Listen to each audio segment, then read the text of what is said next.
Now you are keen to watch because you want to see, hey, kwenzangalani no Mohale. Hey, ngoba ziyabuya lapha. No worries. So now on the first episode, he revealed, obviously, because everybody knows they're divorced, they're getting divorced. Everybody knows that it's a little bit of a drama. Somizi had lost a few jobs because of it, back and forth, back and forth.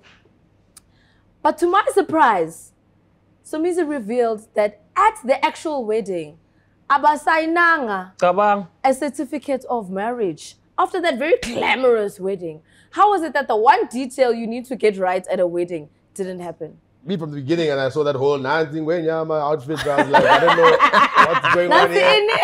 When my outfit.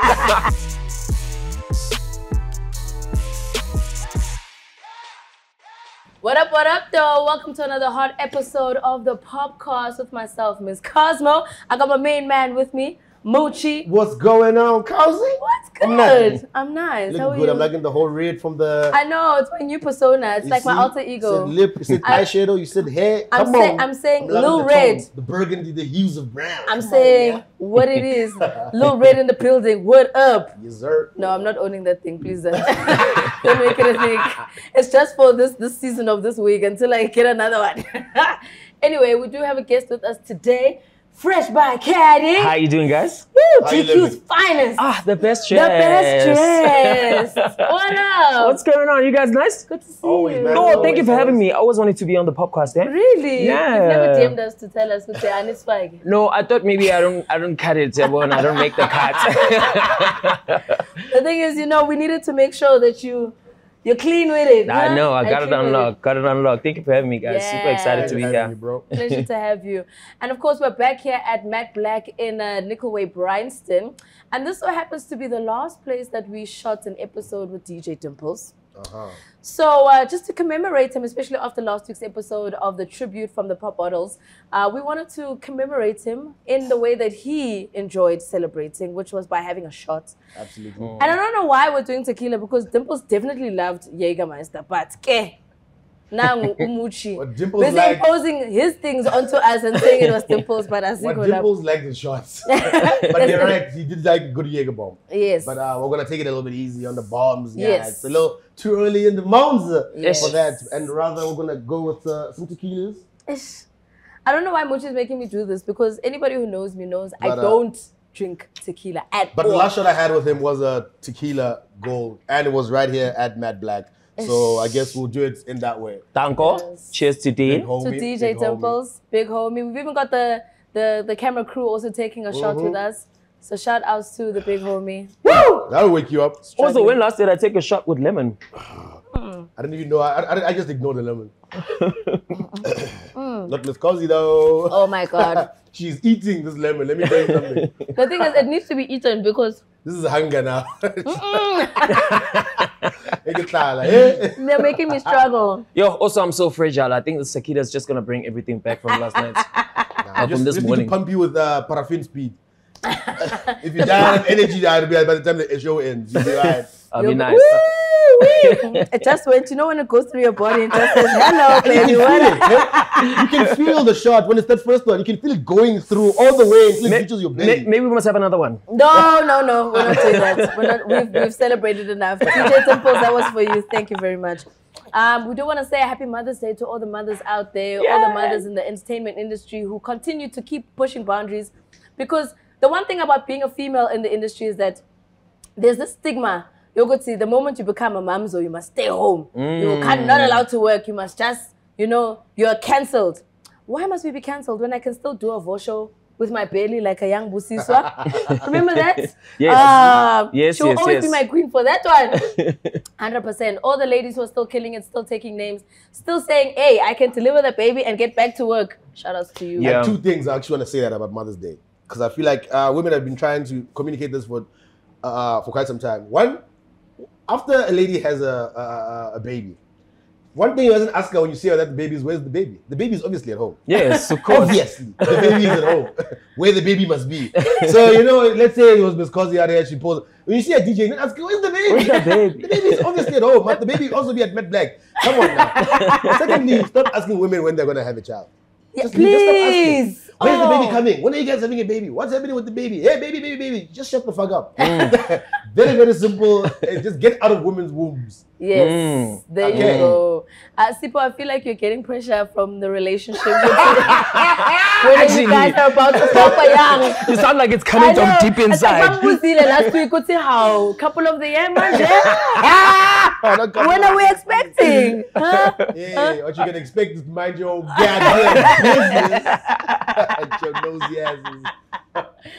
Anyway, now that we're getting ourselves out of people's wombs, but we're getting into their business because they're celebrating, they're doing big things in the entertainment industry. Nasty C has got his Iverson Army Tour, which is going to be launching this month. He's taking it all throughout the country. I know he's doing Bloemfontein, he's doing Pretoria, Johannesburg. I think he's going to be doing Cape Town, Durban, as usual. And you know, when it's the Iverson Tour, he's coming with the fire. Yes. But he's bringing somebody very special this time around. He's making music with T.I.'s son, Domani. So he's going to be coming through to South Africa, and he's going to be performing at some of the shows with Nasty C, which I think is really dope. And it's coming full circle for someone like Nasty, because Nasty actually says he started rapping because of T.I. T.I. was actually the rapper who made him unlock and say, actually, I'm trying to do this rap thing. So for him to be making music with the son. Does Nasty have a song with T.I.? He does. They even have a video for it. It's in his last album, Zulu Man with Some Power. They have a very dope song together. And a video that he shot with T.I. as well. So Nasty's always doing these very, very clinical moves. Yeah. You know what I'm saying? You know, when somebody who you can see where they are with his team, they do work. Yeah. There's no messing around. Everything that they do is deliberate. You can see, you see the brand coming through on Iverson Tour. Sorry, he also announced at the same time that he's joined forces with Activision, which is a video game publisher that is going to be, I guess, the headline sponsor or partner with him, which is very dope. And just so out of the box, you wouldn't even think of Activision. Like, who makes the phone call? That just lets you know the type of moves he's in. When you see this one, every time we see an artist signing to international labels, these are the type of moves we want to see them make. And then we're like, okay, this it's helping him, it's working for him. Versus we hear people are signing every day, but we never see those labels never really help artists like elevate. So it's great to see Nasty C always elevating. He had the Netflix special last time, you know, when he was doing the Zulu Man with Some Power. So to see this tour elevate, the Iverson Tour, which is happening now probably like the third or fourth cycle, because he always keeps it going. And the importance of touring cannot be understated. You know what I'm saying? As an artist, especially right now, the country opened immediately. The importance of reconnecting with your audience around the country and letting them know that you're busy. Obviously, I'm guessing this is probably going to lead up maybe to an EP, some new singles. You know what I'm saying? So I love how Nasty works. I love how his team moves. I love how they think. And I feel like it should be a blueprint for a lot of artists who are trying to figure things out. Yeah, one thing about Nasty C that I love, he's such an artist. Like in terms of him moving in the music industry, like he'll get features that are dope. He'll introduce us to new artists that we don't know of. I mean, I don't know Domani. I've never heard a track. I didn't know T.I. had a son that actually raps. And now that Nasty C is putting him on to us, I get to know about him. And I'm starting to listen to his music and get to know. That's actually so true. Like we're getting the put on from Nasty about T.I.'s son, which should technically be the other way around. But you know, it's dope that he's actually the one introducing us to him. Yeah, you know? And I'm super excited to see how the Iverson Tour is gonna go. Like I saw with the army aesthetic. I wonder how it's gonna be like on stage, because I know Nasty C comes through with the aesthetics, like on how he puts everything together. I'm super excited. And I love it, man. I can't wait to see it. And again, we'll go back. I'm always stressing artists out every time on the show. But I feel like it's very important to copy good things that other people are doing. You know what I mean? People like saying, do your own thing. Like, Cosmo is doing that. Don't do it, because then it looks like you don't know. Like, copy good things. When you're in the same industry, it's good to be inspired by other people. You must look at Nasty as an artist and think, how can I mimic that and also elevate and serve my fan base? You know what I'm saying? And don't be scared to say, hey, I saw Keddy doing this and it inspired me to do that. That's how we create a system where there's positive energy around versus people creating animosity, and it's always, the competitive nature must be positive. You know what I'm saying? You must look at somebody else and be like, that's a dope thing that they're doing. Let me try and do something equally as dope. Versus like, everything must always be negative. Especially in hip hop, you know, we love this competitive nature of like, fuck you niggas. But you know, I think we must look at each other in the hip hop community and be like, oh, that's inspirational. How can I also put on? And give niggas shout out. Yo, Nasty, I see what you're doing out there. Artists must shout each other out. Mustn't always be the fans or a POPcast or whatever. Let Nasty know as the big homies, maybe whatever, or even as an up and coming artist, we see what you're doing, and that's a beautiful thing. Do you guys think they still like supporting the hip hop game? Because I see with Amapiano, it's like it's a whole culture. Like they support each other 100%. I think they support each other, and they definitely have each other's backs. Hip hop had that. I think hip hop still has that. Like who? Like who? Because I see a lot of artists who maybe like be really excited to see somebody else perform. So for instance, like maybe from a personal perspective, I had booked Questa to perform at one of my parties like a few weeks back, and MT was also on the lineup. Unfortunately, MT got sick. And Questa was just like, yo, man, I'm so sad that he wasn't able to come and perform because I was really keen to like see him perform because I haven't seen him perform in so long.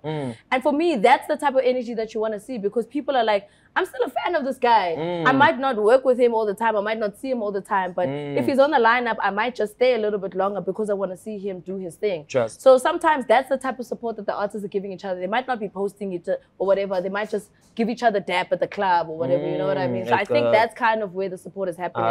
It's not to say that there's constantly beef because the beef that's happening is very evident on social media. Everybody else is definitely like, yo, let's put the work together. Let's do what we need to do. And I think COVID is also a very weird time for people to kind of then say, okay, what are we doing? What are we not doing? Everyone's just trying to survive. I think only now we're getting back to like, okay, let's shout each other out and see what we do. I'm super excited to see the lineup on S6E10 tour. Has he dropped it? Are there any other...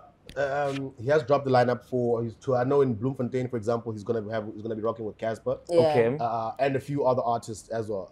It's actually quite a long, extensive lineup for maybe for the bigger cities. It's much more extensive, like Bloom. It looked like a Makufa lineup. It was really, really big. So I know he's putting other artists, other big artists as well. You know what I'm saying? Of his stature, if I can say that, as well as other supporting acts of artists maybe that are still bubbling under. So that's good, dope to see the caliber of people that he's going and that maybe be opening for him. But to what you just said about Amapiano and hip hop and what's going on in both communities right now, I think one thing that Amapiano is doing, the culture, everybody's feeding into the machine of Amapiano. Regardless of whether they're all collaborating with each other or all friendly with each other, everybody can see that the machine is working, so they're putting in work to keep, it's like throwing wood into the fire to keep it burning. To keep the fire burning. You can come with your own block of wood, I come with my own block of wood, but we're keeping the same fire burning. Hip hop, what it needs is that exact same thing. Is when you're seeing somebody do good, it should be inspiring us to also come and throw my log of wood in there to keep the hip hop fire burning. Not so much, like I said, everything's not about being friendly with each other and being BFFs, but it's about supporting the machine. You know what I'm saying? And you support the machine by working. You know what I'm saying? So we must always be inspired by other people. Like I said, you see Nasty doing something, I want to see another artist, and then another artist, and then another artist. And it must be inspired by. So Amapiano is already deliberate. It's like, I see Pori working, I see Kabza working, I see Bo Fellow, I see Bo Gogo, I see Bo Foka, and I'm also going to contribute. So that when we speak about you guys, we speak about you holistically. You know what I'm saying? As a community. Instead of speaking about hip-hop artists as individuals. You know what I mean? So that's the thing about it. As long as we start speaking about hip-hop, we're saying the community is buzzing like it did when it had its height. We spoke about everybody feeding the hip-hop machine. Nobody cared too much about saying, yes, we could pick out the guys who are, the biggest players in it, but we're talking about the hip-hop machine. And that's what we need to get back on, is the language. Yeah, it's definitely the language, it's the support. And I think, you know what, especially at a time right now where we're back outside, now's the time, guys. Now is the time. And people who are taking things to the next level. And something that we've spoken about on the POPcast before, Skanda World is actually working on a documentary and they're putting it out on YouTube. And we spoke about it a few episodes ago, well, a couple of episodes ago rather, just to say it would be nice for SA Hip Hop to also start documenting a lot of the things that they're doing, just so that the history is kind of preserved in one way or another. And if it's in the form of documentaries or in the form of vlogs or if in the form of just being on the road, whatever, just get a camera, do something so that some people have a reference or something to kind of look back on. And Skanda World is doing that right now, I think, with the kids, especially because Loki and Roy, I think, are bubbling under so nicely, so eloquently, to the point where you can see that at the point where they're going to hit that marker, we're going to have the footage to kind of then say, okay, this is where these boys come from and this is where they're kind of taking it to. And I really love KO's vision because he doesn't sleep on what's trending right now. That's one thing about KO that we always have to kind of appreciate, is that he's grown with every phase of hip-hop. And he said, yo, this is what's hot right now. I need to stay above it. And he's making sure that the people that he's helping out are also kind of benefiting from that. So big ups to Skanda World for thinking ahead, Yeah, shout outs. Yeah, man. Again, we're just, I think, building up off the Nasty to go to this, to talk about people's positive projects and positive contributions. Documenting stuff, I think we cry about that all the time. everybody's got a camera, everybody's got a videographer, but we barely see the footage. You know what I mean? Folks know how to take the footage, but it's like they get insecure after taking it and they don't know how to put it together, how to, you know, and that comes from having the right people in your team as well. Sometimes it's good that you're taking the footage, that's the first step, right? But next one is having somebody who has a clear mind of rollout. You know what I'm saying? Yeah. But it's tricky because, I mean, if you look at it, I think what's happening now is that everybody watched Genius, and now they're all like, "Oh my God, let me get a phone, let me get a camera, let me start now, so that I can be the guy who can then say I documented Moochie's rise to fame." You know what I mean? And then it's a thing of, oh, but this guy held onto the footage for like 10 years. So I think that's messing with people's minds. As opposed to how long to hold on to it. I'm saying, just let it out. Even if we've seen some of the footage, by the time you package it into the big thing that where it becomes a full Genius documentary, even if we've seen little snippets of it, when you see the whole package together, it's still a completely different project. You know what I mean? So I still want to kind of see like the little build up, and obviously the stuff that you don't put out on YouTube will be the stuff that you put out in the final project. So just sift let it out. Footage and you can see it. I mean, as an artist, you're out every weekend. You know what I'm saying? You're out almost every other day, to be honest. So regular things are happening. Not so much life-changing things. So it's the regular things you can let people know about. If people want to find out what is Caddy doing, what is he up to, you know what I'm saying? Then you're like, okay, if I'm going to put content out, then this is what I'm going to show them. I'm going to show them a weekly, you know what I'm saying, fashion thing that I do here and there. Sure. But I can keep the greater Caddy story to myself. Especially when it's a big life-changing thing that happens, and you're like, okay, now this footage is special because it's the time that I met XXX, so I can put that later. But on a weekly, what are you experiencing? You're experiencing the same type of vibe at a party. You're working. You know what I'm saying? So putting out just what Cape Town was like, what Bloom was like. What is very simple footage that you can put out 10 minutes every week or every other week if you're into that type of content. So everybody's busy on Instagram already. So why not turn it into something a little bit more delicious? And also I think people are, you know, one thing I've noticed, because I also started a YouTube channel, I had all the energy when I started, like I shot like 4 videos. That thing was hard to keep up. It's hard to keep up. Because sometimes, as yourself, when you're shooting, you're like, hey, but I did this last week. Do I have to shoot it again? Because I did the same thing last week. So I hope with KO, he sustains the momentum and these new things that he's going to put on the documentary, and not just give up along the way on some, but we shot this last week. Oh, but this, we can't put it out. Oh, but this. I'm actually excited to see what's going to happen. You know what? I think what's dope about the team is that at least there's more than one mind working. Because I think sometimes you can break yourself down as a content creator because you're alone. And you're like, and you get insecure and you're just like, I don't know, 1, 2, 3, A, B, C, D. Should I be editing it like this? But because they're a camp and there's like 5 of them working, they can all come in with different minds and different ideas and kind of take it to the top. So I'm excited to kind of see how they're going to roll it out, you know? All right, talking about taking things to the top, we're taking it international. Rouge has just signed a global deal with Warner Music, and Warner Music has actually changed to Warner Africa. Not just Warner Music South Africa, they're Warner Africa. So what they're doing is now all the artists that they're signing to Warner Africa are all getting global deals. And they say, we want to take you to the top. We don't want you to just say, you know, the ceiling is just in South. We're trying to peak this thing to international, wherever we can kind of take that. And I think it's really dope for somebody like Rouge, because technically speaking, she is of a caliber of international standards because number one, she speaks French. She raps in French. She's got a no, it's French. It's French. Okay. She's Congolese. I thought it was. She's Congolese. Congolese, right? There you go. So she's got that continental appeal, which can take her to the rest of Africa, but can also take her to a bit of Europe. And I think that's what they're gonna try and work with. And I mean, she's one of the best in the game, rap-wise. No one can doubt Rouge and her skills. So I'm excited to see what Warner's going to do with her music, especially because they're also the ones who had taken a lot of artists to the world. So hey man, let's see what they got. You know, labels speak a big game. Let's see the output. You know, the execution. That's all that's going to matter right now. Congratulations to her, of course. Yeah, shout out to Rouge. And I hope all it does is elevate again. Yeah. We don't like it.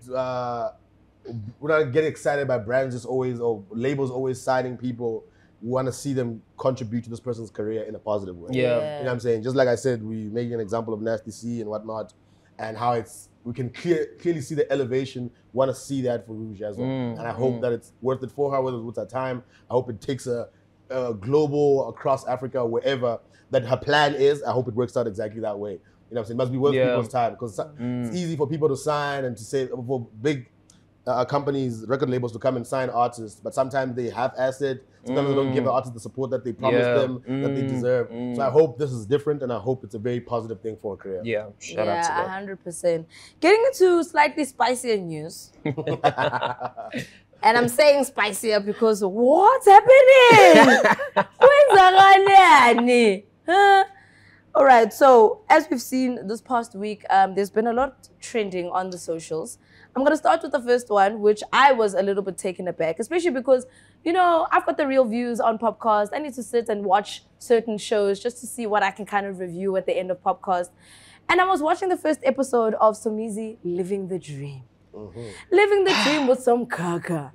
And I think at this point, everybody's watching. Because if you didn't watch the first 4 seasons, you probably didn't watch it because you were just like, oh, Somizi's just living his life. He's just being lavish. You know, he's doing his thing. Now you are keen to watch because you want to see, hey, no Mohale. Hey, ngoba ziyabuya lapha. No worries. So now on the first episode, he revealed, obviously, because everybody knows they're divorced, they're getting divorced. Everybody knows that it's a little bit of a drama. Somizi had lost a few jobs because of it, back and forth, back and forth. But to my surprise, Somizi revealed that at the actual wedding, abasainanga a certificate of marriage. After that very glamorous wedding, how was it that the one detail you need to get right at a wedding didn't happen? So, I haven't watched this, so I need you guys to tell me exactly what happened. So I think what happened was at the wedding, they maybe it wasn't there. I think it wasn't there. No, Umfundisi forgot to bring the certificate. Yes. So manje Somizi says Mohale didn't ask him about it, about signing it. So he also didn't say anything about it. Because Somizi feels like the initiator in the relationship. Yes. All right, like he's the one who's always saying it. Yeah, since the so. So they ended up not doing it. And Somizi so these people are married badge all sharp. That's the guy. They had a grand shop, this is marriage. They had a big party. Yes. Yes. Technically speaking. According to the law, yes. No, but the thing is, now, the tricky part about this conversation is that because we're South African, we also have to consider customary law. And customary law comes into place because it needs to protect those people in the rural areas who don't go to Home Affairs to sign. But they've had a lobola ceremony. They've obviously exchanged gifts. There's been an acceptance of a bride into a home, whatever the case is. So to protect those people who don't go to Home Affairs, there's still customary law in place. So according to customary law, bashatil. All right. According to Home Affairs, they are single. Yes. Because I was saying, so Mizi even says good say, I'm not those one because hey, this is going to be a stop nonsense lah. Also, it's starting to sound like a movie. It's like this thing is all scripted, guys. Honestly. An entire relationship scripted. They've been together for too long for it to be scripted. Mara, come on. All this time, after like the wedding, no one was like, like, let's sign. No one said that. Me from the beginning, and I saw that whole thing, when my outfit, I was like, I don't know what's going on here. I could see this looks like what she did Coming to America Part 2, from the get-go, I always said, this looks like a performance to me. You know what I mean? Like the footage from the wedding. I wasn't going to be coming some guy. Yes. That vibe from that special that they had. For me, it always seemed like, okay, this is a big performance of the wedding, you know what I'm saying? And of course, yes, we know Somizi is glamorous, is big, he's he bold. goes all out, So I guess it fits his personality that they had that type of celebration. But now listening or they let go of these smaller details, it kind of lets you feel like, you know when somebody's making a mistake and they tell you, just let them make a mistake, let's see what's going to happen. Yes. Because their mistake may benefit me later. You know what I mean? Like, it's nice now. Let me see. Because already from the beginning of the expectations. So already if I think, hey, I don't know if Miss Cosmo is going to come. You know, it's that thing of, if nobody calls me, I'm not going out. Yeah. When you're sitting, you're ready. You're dressed. Yes. These motherfuckers do not call me. I'm not moving. And ask me where I'm at. I'm getting undressed. I will not leave this house. And you give yourself that time. And at this time, I get undressed, in fact. So if it says 12 a.m. and no one has said anything, I'm taking the shoes off. There's no way. I'm not even answering my phone. Pajama. You're asking, hey guys, are you ready? Are you what? Because you're like, I really don't feel like going out. I will only go out if I'm pushed.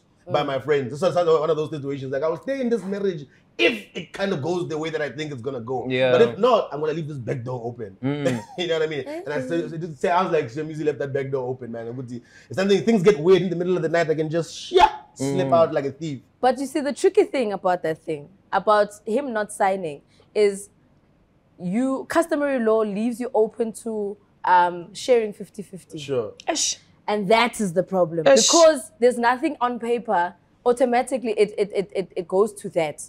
And if he had signed, and if he did say anti-nuptial, whatever, what's mine is mine, what's yours is yours, he would actually be safe. All of his millions would be his. Now he's having to sit back and say, if I actually did sign, I could easily just tell this guy, so now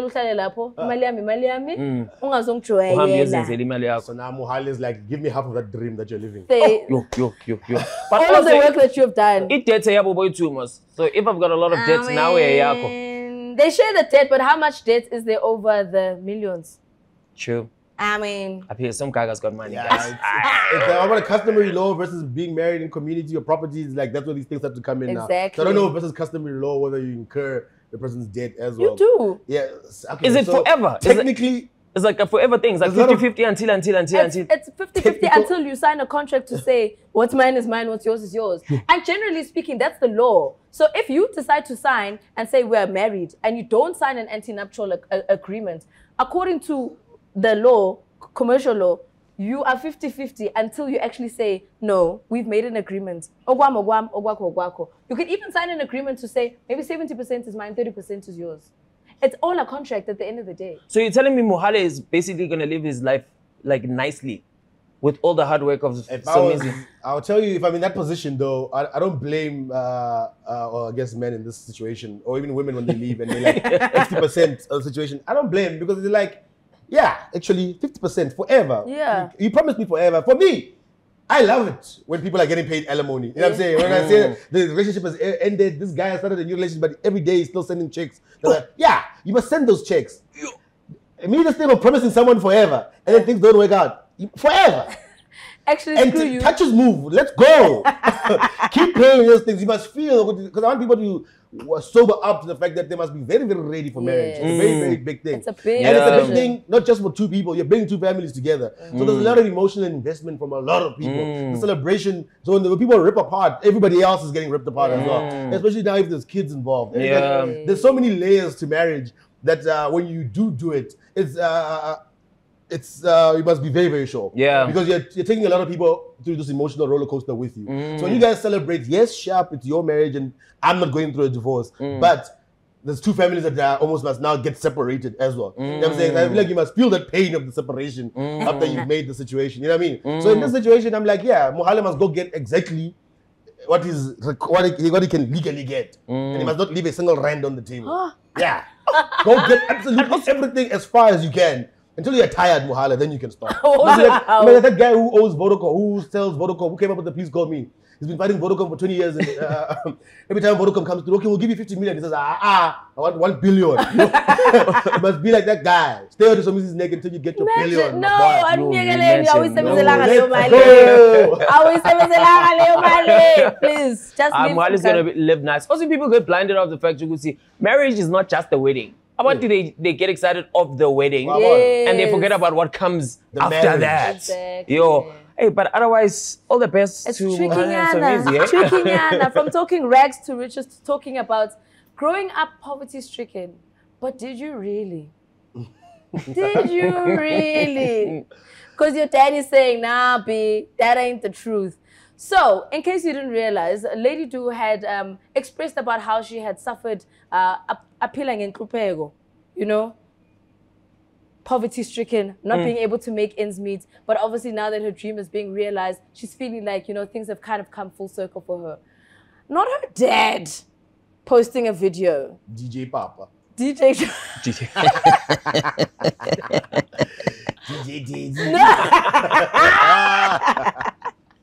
DJ Father, DJ Choc when saying, why am I? So, Baba got to do Twitter. I don't. We posted a play video. The thing is, I don't actually. got posted onto that. We never know where Musa gets all of his things. That's also a thing we need to also, guys, Musa is crazy with it, hey? I started deleting some of my DMs because I was just like, maybe this guy's a hacker, you know? Yeah. I promise you. Because are you DMing no, things I'm that just, you shouldn't be DMing? I am just saying that. In case something leaks, you know it's from Kenny. There's those DMs that, you know, you don't want people to see that DM, so you must always remove it. So I feel like Musa is hacking everybody's accounts. Hacking? I feel like people are sending him things. He gets the finer details, like things you would never know. I feel like people are sending him things. One thing about people, they love gossip. So people are sending him things. And they'll say sometimes it'll be the people closest to you that will be the first to betray you. Because sometimes information is so personal, you're like, this person told you themselves. Yeah. You spoke directly. Yeah.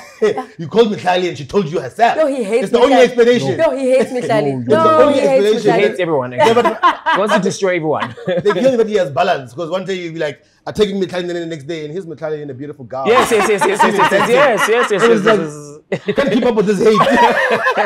This nigga sounds like he's balanced. It's like, don't take it personal. It's like, don't take it personal. Don't take it personally. I think you're beautiful. Yes. I think you're beautiful, but I definitely saw you last night. That guy. So why Lamza? And then the next day you're in a beautiful dress. What must I do now? I have to post both of them. Why? The good and the bad. So it's very, very weird. But Lady Do coming back to the dad. I think he posted a video maybe on Facebook or something, and then people just it trended everywhere. You know what I think it is, right?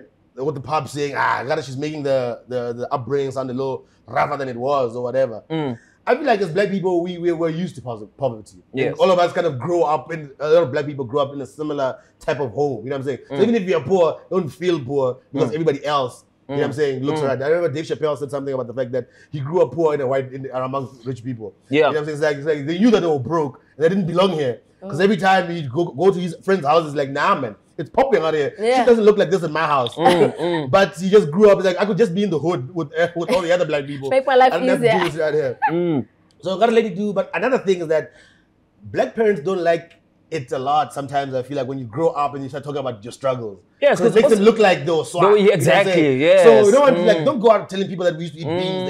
Even if you ate beans every single day. You know what I'm saying? Like when you get out there and you're making, just tell them, yeah, thanks dad, thanks mom for raising me. And right there. Yeah, and then we didn't have any food at home and then we didn't have electricity. Then it's like, yay! Chula! Don't tell them too much.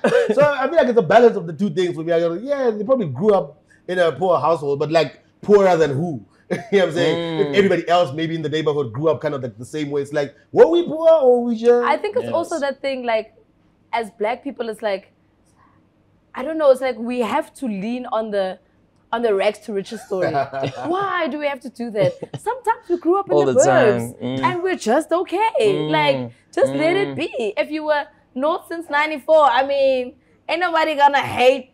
Also, another thing what artists like to do is they always like to show that poverty sign. You know, when you're making it, it's like you want us to feel sorry for you, and you're like, guys, I was what, so that we can be like, Mara Lady, dude, we feel you. And now you're popping right now. We must stop doing that thing. Yeah. Because, I mean, everybody had a struggle in their life once upon a time. You know what I mean? You could be rich and live in the burbs with all the white people, but you have your own struggles that who's from the guys would never understand, but it was your struggles. Yeah. So I think we must just slow down with the trying to feel like sentiment of, okay, we feel you. We must just stop doing that thing of we're trying to get our fans. We'd say, guys, I've had it hard, but now I'm popping. Look, let's leave that aside. Let me tell you something. We love branding the poverty side when we're making it. Yes. You know what I'm saying? Like people keep quiet and people be embarrassed about growing up or whatever until they get rich. And they and then let me tell you about these beans. Yes. Now that I got the Mercedes, I got the house in the north. Let me tell you how I used to eat beans, boy. But then the week before that, you were very quiet about it. You know, it's like people have shame to others. It's like you can be yourself and not have to use. Yes, you can talk about the fact. You can speak about your upbringing, like any other normal person. You have to hide it. But people hide it until it's time to pop. And then they use that as a, oh, by the way, let me remind you guys, not that you see everything else. You know, it's like you're at the club and this nigga has the money, he keeps quiet, but you drink. Till the bill comes, like, actually, let me tell you guys, I actually don't have. Like, what did you tell us before we ordered these borrow. I'm gonna put some hands. I'm in the bathroom. Put some hands. I thought we agreed that we're splitting the stay, my brother. You're charging us at the club. You know what I mean? So it's just one of those things. People like to keep quiet and look a certain way until it's time to, until they actually have money. Then they bring up their struggles. So my thing about it is that it's I don't know. We judge too much. We judge each other too much as black people when it comes to money. I think we just need to leave that behind. Focus on the fact that we all kind of, like you're saying, had different types of struggles. There's no poverty Olympics where you know what I'm saying, where it's like you're more poor than me. Oh, you think you're poor? Let me double up on my poverty. Yo, you think you didn't have beans? It's okay. Let's relax. Exactly. Hey, it's tricky, this thing, but I think, just find the balance. Speak your truth. Speak your honesty. That's all we want. This fake it till you make it thing is not working, because at some point you're gonna get caught out in your life, and then it's awkward. You know? But you fake it until you make it. That someday you're actually gonna have to make it. You know and if you don't, well, can't make it forever. So fake it till you make it, but don't forget to make it. Exactly. All right. So getting onto our chat for today. We are also talking about somebody who spoke about sometimes having a little bit of a struggle on his come up, and kind of influenced his way in the decision that he made in trying to get somebody to get some work for him. So Shimza had mentioned about how growing up, as a DJ, he would make mixes, sometimes even for free, sometimes go to gigs for free, send these things out just so that he could get his come up into the industry. So he took that notion and felt, I actually want to get a new logo, and maybe a graphic designer can help me out, send me some of your designs. But Twitter was just like, not today, Shimmy. Not today. You better pay that little boy if he sends you that logo. And everybody's just up in arms about how Shimza has all this money and he could possibly pay for this work, but why does he want it for free?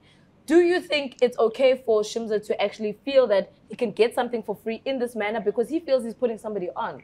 But Twitter doesn't seem to think so. Hey man, also Twitter must relax, guys. Maybe Shimza was just looking for somebody who's got dope designs and put that person on. You know what I mean? Twitter's gonna always look for something wrong. Yeah, and maybe he's gonna work with that person forever. Yes, I mean, it's dope, because also now with Cosmo, if you're gonna want something, like you'll tweet about it and be like, yo guys, I'm looking for somebody who can design shades for me. You know what I mean? And you'll tweet it, and somebody will come up with a design and be like, yo, Ms. Cosmo, this is what I got for you. You like it? Let's talk business. Maybe Shimza was just looking for somebody to be like, yeah, this is the design I got. Let's talk business. Because also maybe he wasn't, it's always like, when it comes to design, it's always like a progress. There's level 1, there's level 2, there's level 3. I don't think it was going to get somebody who designed something and be like, yeah, I'm taking this thing and use it. It's going to be like, okay, let's change this, let's change this. How much is it going to cost? How much is this going to cost? He's just looking for somebody who's got the design that he's looking for. Yeah. It's not about like trying to exploit anyone. Yeah, it's tricky because you can play both sides. Twitter's definitely out of its fucking mind all the time. And can exaggerate small things, and you can get, people can be making a point, but the way in which they're trying to make that point can seem like, hey man, I think you can relax a little bit. So the one thing that Shimza's approach was, off the surface, yes, he's like, I'm trying to find a young designer, put them on, let them design my logo, right? That's the surface story. The underlining there is that he's saying, please design logos, send them to me. All you designers, get busy with the logos, send them to me. So a whole bunch of kids must go design, must go work, send them maybe on Twitter, whether they're emailing them. So he's commissioning work. Yes. And I think that's where people were finding the problem. You're making people start work, and none of these people are going to get paid for the work. What you should be doing is asking people for their portfolios and saying, can designers submit portfolios so that I can find one of you and say, I've got 5 portfolios here. I would like to work with Caddy based on this. So that people aren't out there working for free. Instead, they're submitting already original work. And based on that work, you commission somebody and you pay them off that. Because it's like, that's where the exploitation part comes in. It's like, you're asking people to go and work. And a lot of these people are not going to get paid for it. So yes, this idea that you may get discovered of doing that work is true. People submit mixes for free all the time. People do free work all the time. But we shouldn't encourage a culture of people just doing free work to make it. Because it doesn't really, because most people won't. Most people will just continue working for free and never get the opportunity to actually have their work in front of people. Like telling an editor, go out there and shoot, and they can do that for forever and never get put on. You know what I mean? But one guy from there may be like, oh, your editing skills, we like them, your photography skills, you get to make it. And then because of that, we're encouraging people, keep putting your work out there, and then you'll see what happens. You have your Instagram account and you can showcase your work and hope you get discovered from that. But commissioning people, because it's easy when you think about a logo. What if we had said, if a designer comes out and says, you know what, I want to put a designer on, guys, all of you get busy with fashion lines, I'll choose the best one. If somebody that says that, you'd be like, whoa. We must go and design an entire fashion line and then post it on Twitter, and then you'll pick one of us. What about the rest of us who are out here designing every single day? Yeah, you may get discovered by a big designer out there. He may see your work. Then suddenly it's like the scope of work lets you know where the exploitation starts. Because it's a logo, then you're like, it's just a simple logo. Design something for Shimza. Maybe it might get to put on. But now, let's say, what if it's music then? Or somebody create a song, put your beats out here, go out there, work, put them out on the street. Somebody may like your beat, and it might be a big artist. That's cool, but it's like, hey man, the effort of putting an entire beat together, you know, shoot a movie. Why stop there? So anyone's talent, when you do, why stop at logo? Look at it, the entire creative scope, and say, well, now when we look at the scope of work, now we start saying, okay, actually, wait a minute. This is actually a lot of work, now and maybe somebody needs to get paid for it. So we can't treat the guy who has a video to make any differently than the guy who maybe, we can make a logo sound like a small thing. Just sketch a logo, nyana. You know what I'm saying? The way people ask for work, like it's simple. I'm gonna just put together an outfit for me, Keddy. I'm sure you can, you know, I've seen that. It's like, yeah, man, I have to actually think about this if I'm gonna help somebody with this thing. You can tell, just do a little mix, nyana there. Everything takes work, and you must respect other people's work. So I think Twitter is trying to explain that we're just like, we're just gonna attack instead. But that's we're just gonna look at the extreme and say fotek, even though there's no middle ground on Twitter. You know what I'm saying? That was the problem also with that whole conversation, I think, because Twitter loves attacking Shimza. Let's also just admit that. There's that as well. He's already on the back foot. He's already in the bad books for Twitter because every time Shimza does something, they're always just like, mara wena, but you are also wena. So I think from that perspective, they've already put him in the bad box. So yes, you're right. From an attacking perspective, it's completely wrong. However, maybe someone could have kind of taught him in a different way so that he could see it in a different light. And now that you're explaining it that way and saying, actually, rather send portfolios as opposed to designing would have been a better way that he could have kind of angled it. So because then you want a thread of portfolios that everybody can reference to, and I can discover new designers there. It's already your existing work, right? You have to go out of your way. And in that way, then you can say you're putting people on. Guys, please, under this tweet, just reply with a link to your portfolio. I'll go through them and I'll pick somebody who I'm going to commission for my logo. I think Shimza just wanted a quick thing. He didn't want, he was just like, I need somebody to design something. I want to look at it and then just go with it, you know? Because sometimes you get people who bring you your portfolio and then you're like, can you design this? And then you design yours. You know, so he wanted the final product. It's okay, let's go with this, guys. Yeah. And also, man, social media is also the platform. If Shimza tweet something like that and people come with logos, if I'm looking for a logo or a specific design, I can also carve it from Twitter from all the people that actually sent the tweets to Shimza. So maybe that's also, we mustn't look at social media as like, you know, people trying to find people to exploit. Sometimes it's like it goes the extra mile, like for things that we're not noticing. Like for people who are going to design, maybe somebody else who needs a logo can find somebody on that tweet. You know what I mean? And that's what I'm saying. That point is relevant and it's true. We know that people can get discovered off that. But I guess at the end of the day, like I said, the message they were trying to convey to Shimza was we shouldn't encourage struggle in order to make it. You know, so we shouldn't encourage this culture of just work until sweat turns to blood and hope someday someone forgive, especially for the black kid. You know what I'm saying? We have to always suffer before we see any light at anything. And we're trying to say about it in the long run. That's what I'm saying. Shimza got sucked into a bigger conversation than just the logo. But he was the target at that time. So like, we're going to make a point of this thing by using your tweets. And since you're not like swaying from this conversation, now we can pinpoint and just make it a problem about people like you. Even though, like I said, there's positives that you can be drawn from that. But encouraging the black struggle is something that we're trying to like go away from. And saying from the get-go, black kids and black talent needs to get paid for their work. They not suffer through doing free all the time and then maybe once in a while you get something. You know what I'm saying? Also, all I have to say is you got to be in the good books on Twitter. Because guys, think about it. If Bonang had tweeted that, do you think it was going to go the other way? Definitely. She definitely would have gotten all the logos. Oh, Queen B. Oh, please look at my work. Oh, 1, 2, 3. So when guys, can I come to your house? All you have to do is just be in the good books on Twitter. Yo, Aban Batana meeting. Yo. People love it. But yeah, man, it's and you're right about Twitter. One thing that if you're already a likable person, you can get away with a lot. You can get away with a lot. If you're a likable person on Twitter who's generally positive, well received by black Twitter, even if you make a mistake, you'll see people showing you kindness. They'll give you patience. see where you're coming from. You know what I'm saying? People can even, without even you have explained, they'll be like, let me tell you what Miss Cosmo meant. You know what I'm saying? If you're likable, then people can always try and say, no, man, there's no way she meant it in a negative way, guys. It's Miss Cosmo. How can she? But if they don't like it, it's like this one of the big mouth, tipo, let's go. Yes. I don't care what what point he's coming from, whatever. If you're already in bad mood, where Shimza is, you know what I'm saying? He's already somebody who's people have been drawn and attacked. You're not allowed any sort of wiggle room or time to come and explain yourself. Hey man, Twitter is a volatile place. Yes. I love Twitter. I love all the people on Twitter.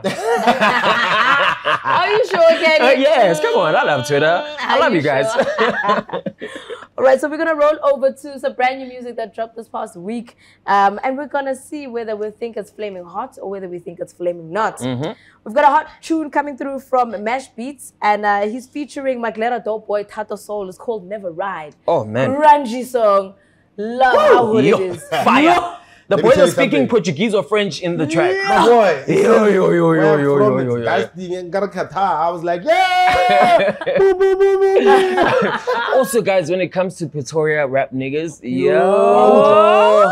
that's Tato and Maglera met each other here, and it was just beautiful. Yeah. That collaboration between Bray and Maglera, Limfana Pitori together, because they both regions have their own style, you know what I'm saying? So off the bat, it was just like something delicious to listen to. And I mean, you put Mash Beats on it, so you already know you're getting a fire production on the situation. That track is just, I love it. From beginning to end, it's not very long as well. I was craving more of it as I was bumping it. But man, absolutely. And it's definitely a club banger. It is definitely a club banger. If the DJs are you playing it?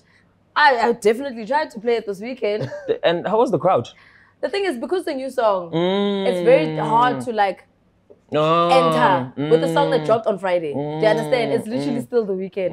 So I think it still needs to grow a little bit on social media, but I'm going to keep playing it because that's how people get introduced to new music. So, I mean, I think everybody was just like, okay, which one is this one? And then you change to the next one. They're like, oh, okay. I wonder what you just want to hear familiar music. Yes. However, I do think this one is going to grow on people, and I do think people are going to enjoy it.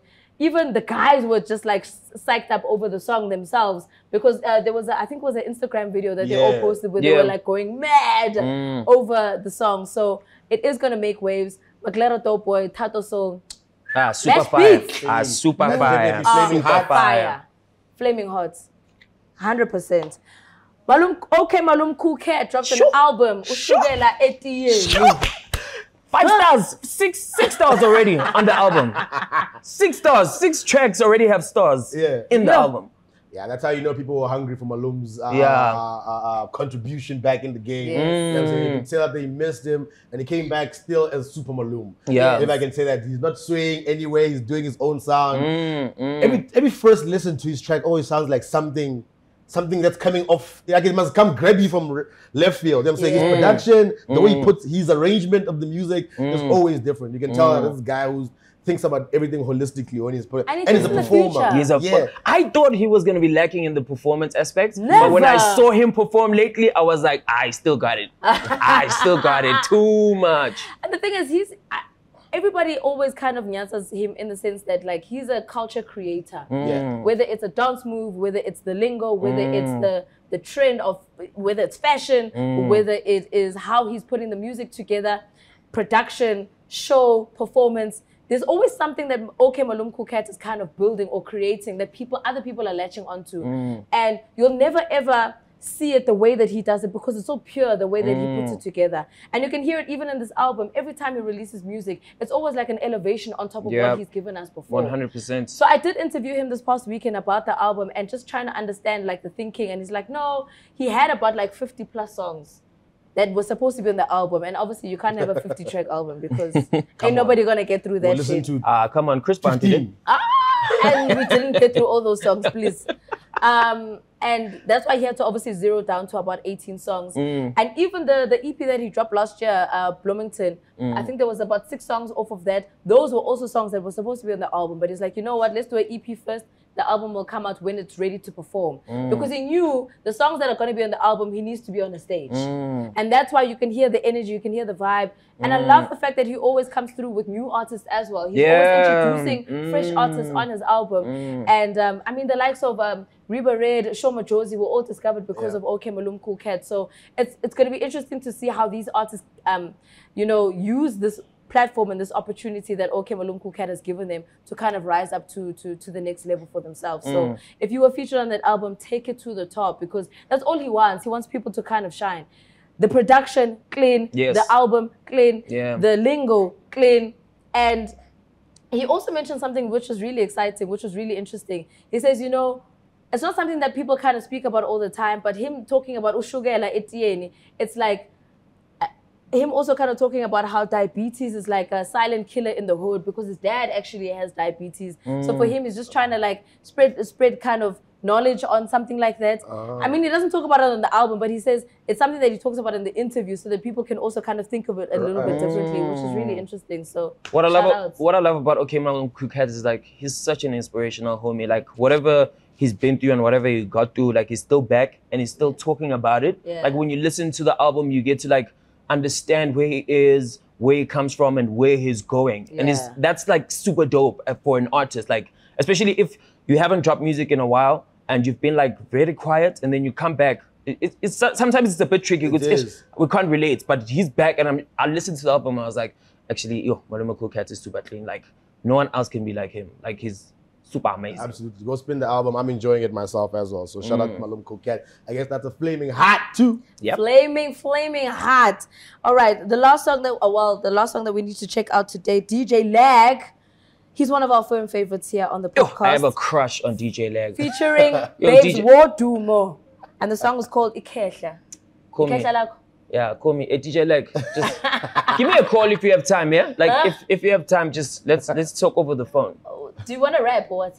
Yeah, I wanna rap on a beat. I wanna jump on something. just give me pause and I'll jump on them. Can you please? No, but I heard the track with Babes Wodumo and Mampin Jam, super fire. When it comes to Durban music, the chorus is 1 minute and it's super fire all the That's all you're doing the whole time. Yes. That's all you're doing the whole time. We are Jima. When it comes to Kom, we are Jima. Yes. You must just know Guti Uzo Chuluga. And you're gonna Chuluga Usmile at the end of it. That's all that matters. Also, Babes is hot on the track. Yeah. She is. Yeah. She's Babes has never lost hot. it. I don't know, this notion, you're going to say, Babes is losing it. I thought maybe her personal life is kind of shaking things up. In the gutter. But musically, she's amazing. She's always the queen of Gom for a reason.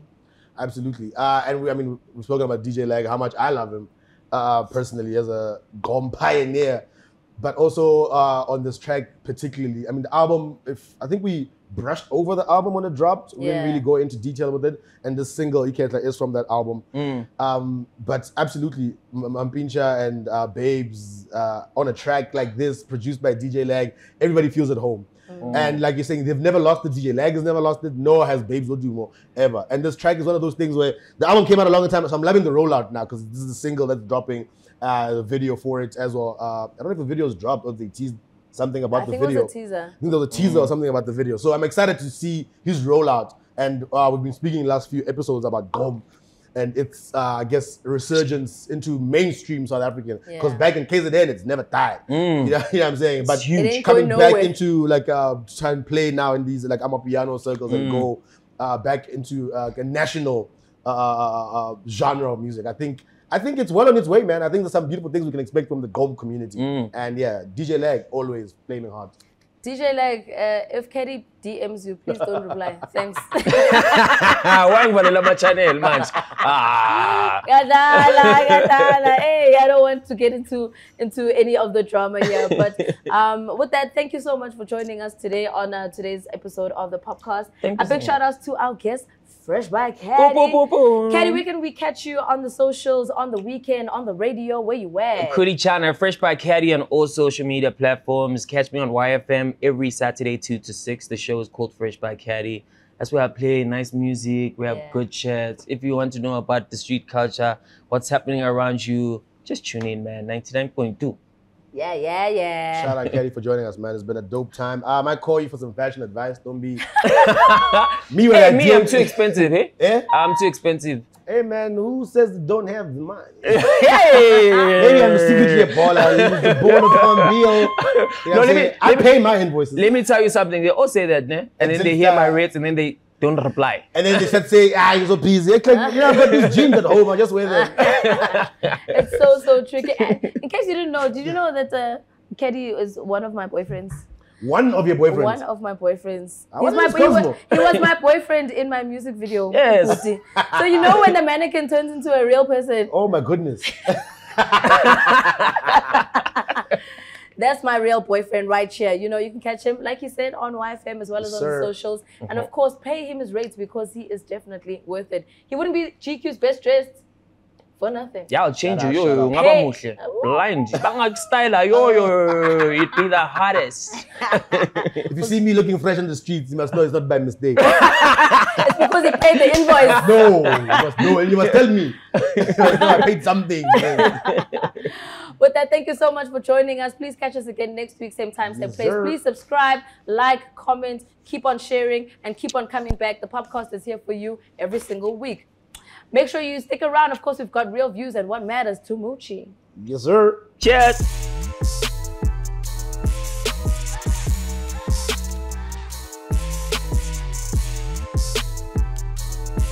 What's going on, beautiful people? It's your boy Moochie, and this week what happens to me is, once again, you, but I want to speak particularly about something that we've already touched on in this episode, which is talking to creatives and about exposure versus exploitation. When is it exposure? When are you getting put on? When are you getting exploited? When is it okay to put your work out there for free? When should you demand money? The truth is your work should never be for free, of course. But we live in a world where, especially in social media, where sharing your work on the socials is something that's going to get you exposed. But what's very important for people to understand is that what you need to be sharing is work that you've already done. Work that you've done for other people. When you're creating your portfolio, if you use your Instagram, for example, as your place where you share your work, that's where it needs to focus on work that you can showcase the work that you've done. Whether you're a DJ, whether you're a writer, whether you need to have a platform where you showcase work that you've already done. In terms of people commissioning you work for you, let me see what you can do, and then if I like it, I'll pay you. It's a very, very dangerous ground to play because people can get very desperate. You can be very easily taken advantage of, and the promise of a job, the promise of a payment, the promise of an invoice. Fake money and theoretical money is very different from money in your account. You know, some people are promising you things and it takes away from your time. It's very important for you to weigh when is it actually going to be beneficial to you versus when people are just exploiting you. And the truth is, most of the time, people are just exploiting you because people don't want to pay. People don't want to pay creators for their time. So you're going to do all this work, and in the end, somebody can just look at it and be like, it's actually not for me, guys. People need to understand that as an artist, you need to pay something called, let's call it an initiation fee. From the minute you guys sign a contract together and you want to do, somebody has commissioned work from you, they need to put a down payment up, 25%, 50%, and say, please go draw this thing for me, and I'll pay you 25% just for starting, 50% just for starting, and you go and do the work. And then after that, then you get the rest of your money. It's very difficult when you do 100% of the money. That's how a lot of people get exploited. You think, it's this guy from Kaikai, he's a big artist. I'm sure if I can do this logo for him, he'll definitely pay me. People are dealing with big artists, big names that also don't pull up to them and give them the money that they deserve. So it's very, very difficult. And if one person breaks the chain and does work for free, that's how everybody else gets taken advantage of. So as a system, as creatives, we need to come together and be more selfish with our time. And if everybody else makes sure that if nobody is doing any sort of work for free, then everybody starts to get paid for their work. People won't get commissioned to do work for free. And it's a lot of work that you have to do out here, hoping that one day you'll get discovered. How many people do you know? How many photographers do you think are sitting at home hoping to get discovered? How many editors? How many videographers? How many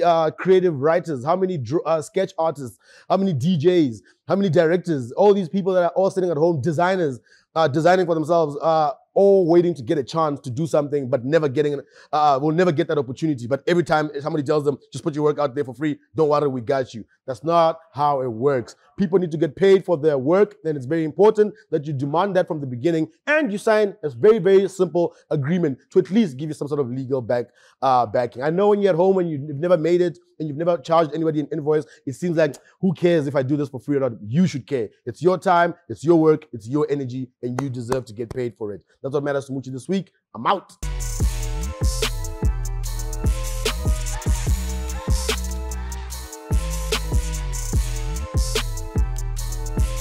Hey now, welcome to The Real Views right here on the POPcast with myself, Ms. Cosmo. So for this week, I checked out a really interesting movie which I think has been trending with a lot of people who've been watching Netflix, especially because it's hit #1 on most watched videos. And Silverton Siege speaks a story of apartheid and a struggle and trying to create a campaign for freeing Nelson Mandela, which I personally didn't even know that was how the campaign started in the first place. So when you're watching Silverton Siege, you kind of think to yourself, okay, what is this movie about? Is it just an action film? Is it a historical story? And as you get into it, you realize it actually is an apartheid story. Now, personally, I'm tired of apartheid movies, if I must be honest. But what I really enjoyed about this movie is that it didn't make it feel like we're struggling, the poverty, the story, the details. It actually just felt like I was watching an action movie. And I was so entrenched in how they had put it all together that I was like sitting at the edge of my seat throughout the entire film. So a big ups to the production team, a big ups to the director for putting it together the way that they did, because it didn't feel like I was going through a struggle. It really just felt like I was in the moment when they were trying to get the struggle through and the campaign together.